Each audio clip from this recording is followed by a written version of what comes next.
Downeast Creations, located here in the town of Millbridge along the Old Coast of Maine.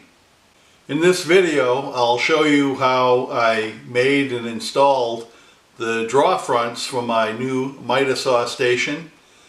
Essentially I'm putting the draw fronts on both the 36-inch wide cabinet, base cabinet, and the 24-inch wide base cabinets. And then I made some draw pulls and I also installed those. I didn't do any specific plans for either of those, the draw pulls or the draw fronts, because the draw fronts are simply rectangles cut out of some plywood and they're just covering over the draws that I already have installed.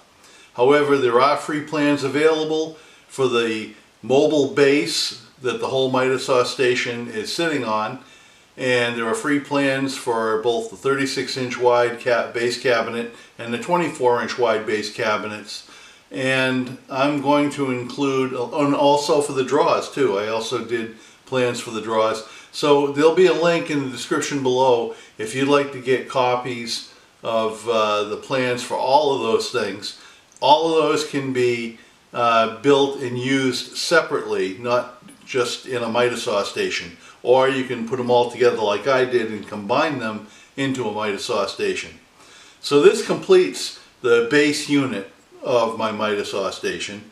The upper cabinets or shelves, whatever I decide to do, that'll come later. I'm going to have to put together some money to buy some more materials. But in the meantime, my miter saw station is certainly usable. In fact, I used it to help complete the build once I got it to the point where I could sit the miter saw station on it. So thank you very much for watching, and I hope you'll please subscribe to my YouTube channel and also share it with friends and acquaintances. I appreciate it.